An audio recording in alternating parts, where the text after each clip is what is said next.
Marie Curie, जिनके coffin के around lead की एक मोटी परत को चढ़ाया गया, 1 इंच मोटी लेड की परत को इनके कॉफिन के अराउंड चढ़ाया गया। साथ ही साथ जो उनकी नोटबुक्स थी और जो उनकी किताबें थी, उन सबको भी लेड से कवर किया गया और इन सब चीज़ों को रख दिया गया फ्रांस के एक म्यूज़ियम में। अब अगर आज की डेट में आप उस म्यूज़ियम में जाना चाहते हैं तो पहले आपको पेपर पे साइन करना पड़ेगा कि अगर आपको कुछ हो जाता है वहाँ पे तो किसी की कोई जिम्मेदारी नहीं है। सवाल ये उठता है कि ऐसा क्या है वहाँ पे, ऐसी क्या मिस्ट्री है जो इस तरह से पेपर पे साइन करना पड़ रहा है। तो आज हम इस मिस्ट्री को डिमिस्टिफाई करेंगे। साथ ही साथ हम मैरी क्यूरी, जो कि दुनिया की पहली फीमेल साइंटिस्ट थी जिन्हें नोबेल प्राइज़ मिला साइंस में, और दुनिया की इकलौती इंसान है जिन्हें साइंस की 2 फील्ड में नोबेल प्राइज़ मिला है। तो अराउंड 120 साल हो चुके हैं नोबेल प्राइज़ को स्टार्ट हुए। तो 120 साल में मैडम क्यूरी इकलौती एक ऐसी इंसान है जिन्हें साइंस की अलग अलग 2 फील्ड में नोबेल प्राइज़ मिला है। इनके अलावा कोई भी ऐसा इंसान नहीं है अभी तक जिसको साइंस की 2 अलग अलग फील्ड्स में नोबेल प्राइज़ मिला है। तो अपने आप में बहुत बहुत बड़ी अचीवमेंट है। तो आज हम इनके वर्क को समझेंगे, हम समझेंगे इनको नोबेल प्राइज़ आखिर मिला क्यों है, इन्होंने ऐसा क्या डिस्कवर किया, और साथ ही साथ हम ये भी देखेंगे कि जो इनकी डिस्कवरी है इसका हमारी लाइफ पे क्या इम्पैक्ट है। ठीक है, इस सब को हम समझेंगे तो इनकी पूरी लाइफ को एक स्टोरी की तरह हम समझेंगे। स्टार्टिंग हम करते हैं पहले इनके चाइल्डहुड से। इनका जो बर्थ हुआ था वो हुआ था पोलैंड कंट्री के वॉर्सो शहर में। वॉर्सो कैपिटल भी है पोलैंड की। तो वहाँ पे जिस टाइम इनका बर्थ हुआ उस टाइम पोलैंड रशिया के अंडर में था, रशिया कंट्रोल था वहाँ पे, और ज़्यादा फ्रीडम था नहीं। फीमेल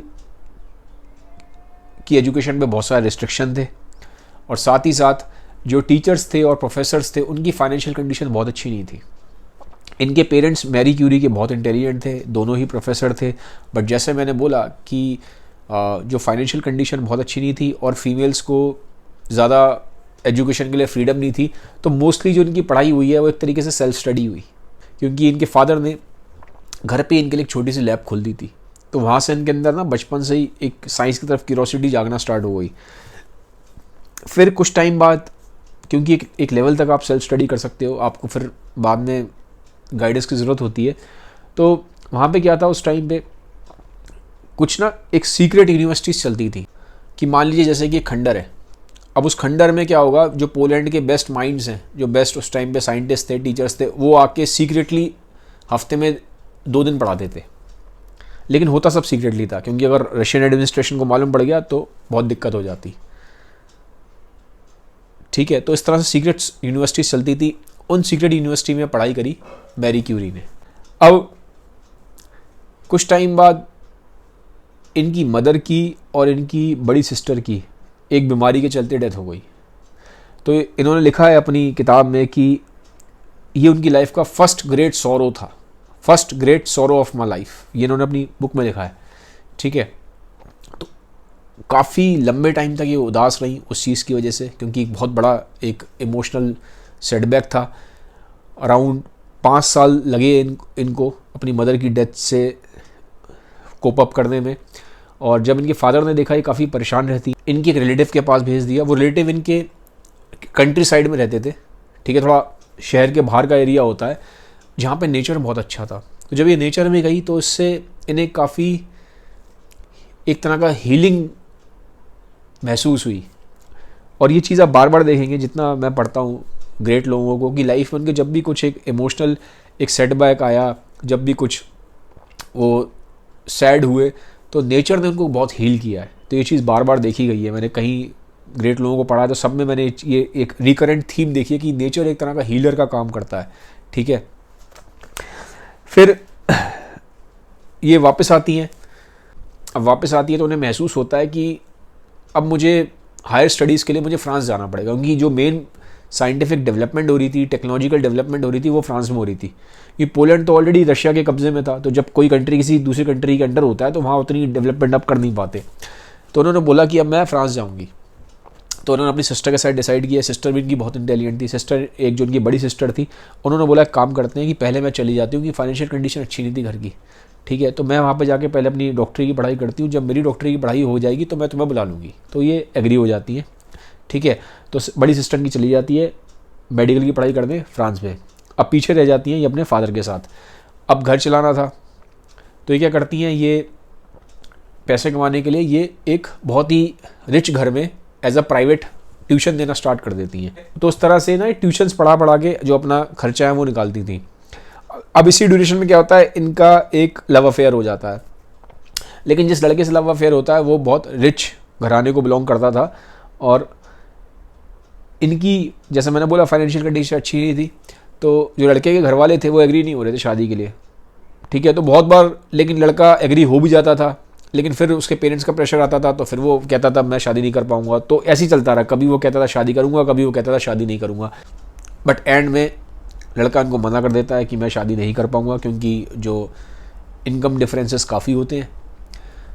तो इसकी वजह से जब मना हो जाता है तो ये इमोशनली काफ़ी सफ़र करती है। अब टाइम निकलता जाता है, फिर कुछ टाइम बाद ये जाती हैं पढ़ाई करने पेरिस में। अब यहीं से इनकी मेन साइंटिफिक जर्नी स्टार्ट होगी, ठीक है। अब जब ये पेरिस पहुंचती हैं तो ये अपने आप को एनरोल करती हैं फिजिक्स की पढ़ाई के लिए, हायर स्टडीज़ के लिए। जब ये फिजिक्स की पढ़ाई करती हैं तो अब जो उनको पढ़ा भी रहा होता है वो भी अपने आप में एक जीनियस होता है, क्योंकि आने वाले टाइम पीरियड में उस आदमी को भी नोबेल प्राइज़ मिलता है, ठीक है। तो जो उनके मेंटोर थे वो भी बहुत जीनियस थे, ठीक है। तो फिजिक्स की पढ़ाई करती हैं, टॉप करती हैं पूरे उसमें कॉलेज में, इंटेलिजेंट बहुत थी, ठीक है। तो फिजिक्स में डिग्री लेती हैं, फिर कुछ टाइम बाद मैथमेटिक्स में डिग्री लेती हैं, तो ड्यूअल डिग्री लेती हैं, फिजिक्स में भी और मैथ्स में, ये दोनों में ही टॉप करती हैं। अब वहाँ पे इन्होंने बोला कि भाई मुझे लैब चाहिए पढ़ने के लिए, अपना काम करने के लिए। तो उनकी एक लैब अलग से पूरी सेट करा के दी गई इनको, लैब दी गई इनको, और इस लैब को प्रॉपर तरीके से काम करने के लिए, उसमें प्रॉपर चीज़ों की सेटिंग करने के लिए एक बंदे को इनके साथ रखा गया जिसका नाम था पेरी। अब ये जो पेरी थे, ये पेरी भी जीनियस थे, और इनका फैमिली बैकग्राउंड, इनका जो फाइनेंशियल बैकग्राउंड है वो भी बिल्कुल मैरी क्यूरी जैसा ही था, ठीक है। और साथ ही साथ इनका भी लाइफ में पहले लव अफेयर रहा था, जिस लड़की से इनको प्यार था उसकी 20 साल की एज में डेथ हो गई थी। तो इन्होंने भी बहुत ज़्यादा इमोशनल सेटबैक्स देखे थे लाइफ में, जैसे कि सेम मैरी क्यूरी ने देखे थे, ठीक है। तो मैरी क्यूरी और पेरी की बहुत अच्छी बनना स्टार्ट हो गई। जब बहुत अच्छी बनना स्टार्ट हुई, बहुत अच्छी इनकी बॉन्डिंग हुई, तो आगे जाके फिर प्यार में तब्दील हो गया, फिर इनकी आगे जाके शादी हो गई, और इन्होंने फिर साथ ही काम करना स्टार्ट कर दिया। अब होता क्या है कि लैब में साथ काम करते थे, ठीक है। तो एक दिन क्या हुआ, साइंटिस्टों ने इनको बोला कि यार तुम यूरेनियम की स्टडी करो, क्योंकि यूरोप में उस टाइम पे ना यूरेनियम का बड़ा वो हो रखा था, हल्ला हो रखा था, साइंटिफिक डिस्कवरीज बहुत हो रही थी, और यूरेनियम साइंटिस्टों ने ढूंढ लिया था और सबको पता चल गया था रेडियो एक्टिव है। तो चाहते थे यूरेनियम को और स्टडी करें।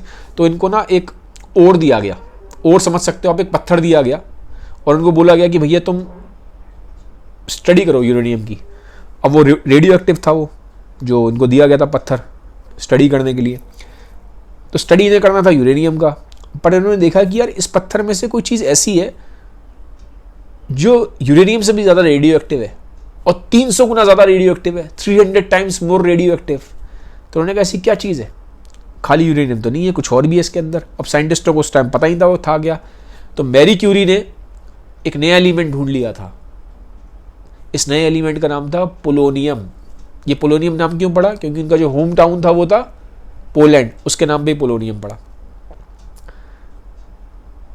ठीक है। और कुछ टाइम बाद उसी साल दिसंबर में इन्होंने देखा कि भैया ये जो पत्थर है खाली पोलोनियम ही नहीं है, कुछ और भी है इसमें, एक और रेडियो एक्टिव एलिमेंट छुपा हुआ है, वो था रेडियम।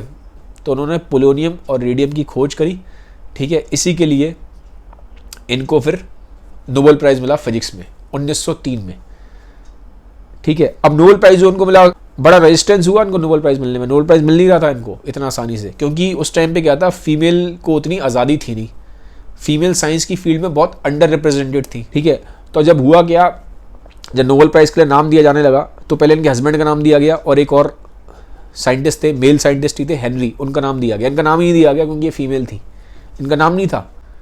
और खाली यही नहीं, जब रॉयल सोसाइटी ऑफ लंदन, ठीक है, वहाँ पे स्पीच देनी थी जो उनकी डिस्कवरी हुई, तो इनको स्टेज पे बोलने के लिए अलाउ नहीं किया गया। खाली इनके हस्बैंड पेरी जो क्यूरी थे उन्हें स्टेज पे बोलने के लिए अलाउ किया गया, इनको अलाउ नहीं किया गया, क्योंकि उस टाइम पे फीमेल को ऐसे स्टेज पे जाके साइंटिफिक फील्ड्स में पब्लिकली बोलने के लिए अलाउड नहीं था। ठीक है, लेकिन फिर जब नोबेल प्राइज़ के लिए बात आई तो उनके हस्बैंड ने इनका बहुत साथ दिया। उन्होंने फिर लिखा साइंटिफिक कम्युनिटी को, उस टाइम जो नोबेल प्राइज़ की कम्युनिटी थी, कि भाई ये क्या बात होती है, मेरी वाइफ ने भी पूरा काम किया है, इनको भी नोबेल प्राइज़ मिलना चाहिए। फिर कुछ साइंटिस्ट और आए, उन्होंने भी मैरी क्यूरी का साथ दिया, तो काफ़ी रेजिस्टेंस हुआ। उसके बाद इनका नाम आया था उसमें लिस्ट में, अदरवाइज़ इनको नाम, जो नोबेल प्राइज़ की उस टाइम कम्युनिटी थी उनका नाम डाल नहीं रही थी। ठीक है, ये तो इनके हस्बैंड की बदौलत और कुछ साइंटिस्टों की बदौलत इनको नोबेल प्राइज़ मिल पाया, जब उन्होंने रजिस्ट किया कि ये ठीक नहीं है। ठीक है, तो ये आप देखोगे कि इन्होंने काफ़ी लाइफ में रेजिस्टेंस को बियर किया है। ठीक है, बट अच्छी बात ये थी कि इनको ना बहुत ज़्यादा फ़र्क नहीं पड़ा कभी भी फेम से, नोबेल प्राइज़ से। ये सिर्फ अपने काम में मगन थी। ये कहती थी कि मुझे काम में ही मज़ा आता है। ठीक है, प्राइज़ मिलता है नहीं मिलता वो सेकेंडरी है। लेकिन इनकी लाइफ में ना परेशानियां ना बचपन से ही इनके साथ रहती हैं, और आप देखोगे एंड तक रहेंगी। कैसे रहती हैं? अब कुछ टाइम बाद नोबेल प्राइज़ तो मिल गया, ठीक है, लेकिन एक दिन जो इनके हस्बैंड थे पेरी क्यूरी, वो सड़क पर जा रहे थे, तो वहाँ से ना एक घोड़ा गाड़ी आई। घोड़ा गाड़ी से इनके हस्बैंड का एक्सीडेंट हुआ और उनके हस्बैंड की डेथ हो गई। अब इसकी वजह से क्या हुआ है, बहुत ज़्यादा एक ट्रॉमा में आ गई, इनके लिए बहुत ज़्यादा इमोशनली ट्रॉमेटिक था। ठीक है, क्योंकि आप देखिए बचपन में पहले उन्होंने अपनी एल्डर सिस्टर की डेथ देखी, मदर की डेथ देखी, फिर जिस लड़के से प्यार करना था पैसे की कमी के कारण उससे शादी नहीं हो पाई। ठीक है, अब जिससे फिर बाद में शादी हुई, ठीक है, जिससे इनका रिलेशन बहुत अच्छा था, पेरी क्यूरी अपने हस्बैंड से इनका रिलेशन बहुत अच्छा था, बहुत ही प्यार भरा रिलेशन था, बहुत ही सपोर्ट करते थे इनको वो, लेकिन उनकी भी ऐसे डेथ हो गई। ठीक है, तो इनकी लाइफ में आप देखेंगे जो इमोशनल ट्रॉमास हैं ये कंटिन्यूसली आते रहे। पर जैसा कि मैंने बोला, टाइम हील्स एवरीथिंग, टाइम बीतता जाता है और कुछ टाइम के बाद ये दोबारा फिर अपना जो काम है साइंस का उसको कंटिन्यू रखती हैं। और 1911 में इन्हें केमिस्ट्री में नोबेल प्राइज़ मिला। केमिस्ट्री में नोबेल प्राइज़ क्यों मिला था? क्योंकि इन्होंने रेडियम को आइसोलेट किया था। ठीक है, नॉर्मली जो रेडियम होता है ऐसा नहीं होता कि अकेले पड़ा होता है, वो किसी ना किसी के साथ चीज़ के साथ मिक्स होता है, एक ओर के फॉर्म में होता है। ठीक है, तो उसको आइसोलेट कैसे करना है ये मैरी क्यूरी ने करके दिखाया था, तो इस चीज़ के लिए इनको केमिस्ट्री में नोबेल प्राइज़ मिला। ठीक है, अब साथ ही साथ ये तो आपको हमें पता ही है कि एक ज़बरदस्त साइंटिस्ट थी ये, साथ ही साथ एक बहुत अच्छी इंसान भी थी, बहुत अच्छी इंसान थी। मैं बताता हूँ कैसे थी। एक तो फेम इनके कभी सिर पे चढ़ के नहीं बोला। ठीक है, इन्हें कभी घमंड नहीं हुआ इस चीज़ का कि मैं बहुत फेमस हूँ और मेरे पास 2 नोबेल प्राइज़ हैं। ये चीज़ कभी भी इस चीज़ ने इनको अफेक्ट नहीं किया। ठीक है, तो हमेशा बहुत डाउन टू अर्थ रही। और मेन चीज़ आप देखिए कितनी अच्छी इंसान थी, क्योंकि कुछ साल बाद यूरोप में वर्ल्ड वॉर स्टार्ट हो गया था। जितना भी पैसा मिला था नोबेल प्राइज़ के थ्रू, वो सारा का सारा इन्होंने वॉर का जो रिलीफ फंड होता है, वॉर के रिलीफ फंड में पूरा का पूरा पैसा इन्होंने डोनेट कर दिया। और साथ ही साथ इन्होंने ये रियलाइज़ किया कि वॉर के टाइम पीरियड में भी साइंस बहुत ज़्यादा हेल्प कर सकती है इंसानों की। कैसे हेल्प कर सकती है? जैसे इन्होंने ना एक वैन बनाई थी, चलती फिरती वैन थी, उसको एक्सरे मोबाइल वैन बोलते हैं। तो क्या होता है, वो जो उनकी एक्सरे मोबाइल वैन थी ना, उसके थ्रू सोल्जर्स का एक्सरे होता था। जिन सोल्जर्स को फ्रैक्चर हुआ है या जिन सोल्जर्स को गोली लगी है, तो उससे मालूम पड़ जाता था एक्सरे से कि भैया गोली कितनी अंदर तक गई है, कितना घाव हो रहा है, हड्डी टूटी है तो किस जगह पे टूटी हुई है, कितनी टूटी हुई है, कैसे इलाज होगा। तो उसमें एक्सरे जो होता है उसने बहुत रोल प्ले किया था। और ये एक्सरे की जो मोबाइल वैन है ये मैरी क्यूरी की ही देन थी। ठीक है, इस तरह से इन्होंने बहुत सारे डॉक्टर्स को ट्रेन किया उन एक्सरे मोबाइल वैन्स को ऑपरेट करने के लिए, जो उसमें मशीन्स लगी थी। और साथ ही साथ कहते हैं कि लाखों सोल्जर्स की जो जान है, फ्रांस के लाखों सोल्जर्स की जान मैरी क्यूरी की वजह से बची। ठीक है, सारा का सारा अपना पैसा डोनेट कर दिया, इस तरह की वैन्स चलाई, लाखों सोल्जर्स की जान बचाई। तो अपनी पूरी ज़िंदगी में पैसे की कमी देखते हुए भी, ठीक है, मैंने बताया था पैसे की इन्होंने काफ़ी कमी देखी थी बचपन में, उसके बावजूद भी जो उनको पैसा मिला था नोबेल प्राइज़ से, वो इन्होंने सारा का सारा डोनेट कर दिया। तो अपने आप में बहुत ही अच्छी ह्यूमन भी थी। ठीक है, खाली एक अच्छी साइंटिस्ट ही नहीं थी, एक अच्छी इंसान भी थी। अब इनके नाम पे फ्रांस में फिर रेडियम एक इंस्टीट्यूट खोला गया, रेडियम इंस्टीट्यूट, जिसका नाम अब क्यूरी इंस्टीट्यूट है। ठीक है, तो वहाँ पे इन्होंने बहुत सारे साइंटिस्टों को ट्रेन किया, जो नए साइंटिस्ट थे, जो नया कुछ साइंस की फील्ड में करना चाहते थे, उनको ट्रेन किया। खाली यही नहीं, जो उनकी लड़की थी, ठीक है, वो इनसे बहुत ज़्यादा इंस्पायर्ड थी, जिसका नाम था आयरन क्यूरी। आयरन क्यूरी इनसे इंस्पायर्ड होके, आयरन क्यूरी ने भी 1935 के आसपास नोबेल प्राइज़ जीता था, ठीक है। तो बहुत सारे साइंटिस्टों को उन्होंने ट्रेन किया, इनकी लड़की इनसे इंस्पायर्ड होके आगे जाके नोबेल प्राइज़ जीती। खाली इनकी लड़की ही नहीं, जो उनके दामाद थे, जो उनके सन इन लॉ थे, उनको भी नोबेल प्राइज़ मिला। तो एक तरीके से आप समझ सकते हो जो पूरी फैमिली है वही जीनियस थी। खुद को नोबेल प्राइज़, इनके हस्बैंड को नोबेल प्राइज़, इनकी डॉटर को नोबेल प्राइज़, इनके सन इन लॉ को नोबेल प्राइज़। अब हुआ क्या था कि जब ये इन्होंने रेडियम की खोज कर ली थी, तो उस टाइम लोगों को पता नहीं था कि जो रेडियो एक्टिव एलिमेंट्स हैं ये इतने डेंजरस भी हो सकते हैं, ठीक है। तो ये रेडियम को ना बिल्कुल अपने जेब में भर भर के रेडियम को आराम से लेके घूमती रहती थी। जैसे समझ लीजिए कोई बच्चा होता है, बच्चा टॉफ़ी को लेकर घूमता रहता है, ऐसे रेडियम को लेके घूमती रहती थी जेब में अपने, ठीक है। क्योंकि इनको पता ही नहीं था कि जो रेडियम है, किसी को नहीं पता था, किसी भी उस टाइम पे साइंस के वर्ल्ड में किसी साइंटिस्ट को नहीं पता था कि जो रेडियम है ये इतना नुकसानदायक हो सकता है। इनके हस्बैंड ने काम किया था, एक और रेडियो एक्टिव एलिमेंट था बोरियम, उसको अपने हाथ पे बांधा था मैरी क्यूरी ने, और देखा था कि इससे होता गया। तो देखा थोड़ा बहुत घाव होता है, 1-2 महीने में ठीक हो जाता है। तो उन्हें लगा उस टाइम पे साइंटिस्टों को कि इतनी नुकसान वाली बात नहीं है, तो उतना पता नहीं था। लेकिन बाद में क्या हुआ, धीरे धीरे चीज़ें सामने आना स्टार्ट हुई। दुनिया में कुछ जगह पे जो और साइंटिस्ट भी काम कर रहे थे और लोग भी काम कर रहे थे, देखा कि उनकी डेथ होना स्टार्ट हो गई, ठीक है। तब मालूम पड़ना शुरू हुआ कि नहीं भाई, ये तो डेंजरस है, ये तो फेटल है, जान जा सकती है। लेकिन कमाल की बात यह है कि 20 साल, अराउंड 20 साल तक ये बहुत ज़्यादा एक्सपोज रही, ठीक है। बहुत ज़्यादा अमाउंट ऑफ रेडियम की तरफ ये एक्सपोज रही। एंड में डेथ इनकी इसी वजह से हुई थी, रेडियो एक्टिव एक्सपोजर की वजह से। फ्रेंड को एक एनीमिया हो गया था, इनका ब्लड प्रेशर बहुत कम रहने लग गया था, तो डेथ का कॉज इनका वही बना। बट 20 साल तक उसको निकाल पाना इतने हैवी एक्सपोजर के बाद, ये अपने आप में एक मैजिक है। ये आमतौर पे आदमी इतना लंबा टाइम नहीं निकाल पाता, और स्पेशली इतने ज़्यादा हैवी एक्सपोजर के बाद, ठीक है। लेकिन एंड में फिर इनकी डेथ इस वजह से हुई। इनफैक्ट इनकी जो लड़की थी, जो मैंने बताया उसको नोबेल प्राइज़ मिला था केमिस्ट्री में, उसको आयरन को, उसकी डेथ भी रेडियो एक्टिव एक्सपोजर की वजह से हुई थी। क्योंकि उस टाइम पे मैंने बोला साइंटिस्टों को पता नहीं था कि ये इतना खतरनाक हो सकता है। इसीलिए आज भी जो मैंने बोला स्टार्टिंग में वीडियो के, जिनका कॉफिन है, जिनकी किताबें हैं और जो इनकी बुक्स हैं, सबको लेड से कवर करा गया है। और ये बोला जाता है कि जो इसका हाफ टाइम है रेडियम का 16,000 साल के आसपास है। तो अराउंड हज़ारों साल अभी लगेंगे वो पूरी तरह से जो उनकी रेडियो एक्टिविटी का जो असर है वो जाने में, इनके जो बॉडी के रिमेन्स हैं और जो उनके बिलोंगिंग्स हैं उसमें से। अब हम बात करते हैं कि जो मैरी क्यूरी की डिस्कवरीज़ हैं, इसका बेनिफिट क्या है। सबसे बड़ा बेनिफिट है ट्रीटमेंट ऑफ कैंसर। जी हाँ, कैंसर का जो ट्रीटमेंट होता है उसमें रेडिएशन का बहुत बड़ा रोल है। ट्यूमर को ख़त्म करने में रेडिएशन का बहुत बड़ा रोल है, और ये जो रेडिएशन है ये मैरी क्यूरी की देन है, पहली चीज़। दूसरा है न्यूक्लियर मेडिसिन। अब बहुत सारी बीमारियों के डिटेक्शन में, बहुत सारी बीमारियों के ट्रीटमेंट में न्यूक्लियर मेडिसिन का यूज़ होता है।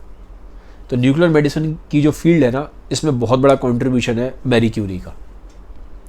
थर्ड में बोलूँ, रेडियो एक्टिविटी की जो फील्ड है उसकी फाउंडेशन को रखने में बहुत बड़ा कंट्रीब्यूशन है मैरी क्यूरी का। फिर आता है न्यूक्लियर एनर्जी। न्यूक्लियर एनर्जी की हेल्प से हम बहुत सारी जो इलेक्ट्रिसिटी को जनरेट कर सकते हैं, और हमारे पास जैसे हम देखते हैं कि अर्थ में आने वाले टाइम में जो एनर्जी है उसकी स्कैरसिटी हो रही है, तो एनर्जी की प्रॉब्लम्स को हम बहुत हद तक न्यूक्लियर एनर्जी की प्रॉब्लम से सॉल्व कर सकते हैं।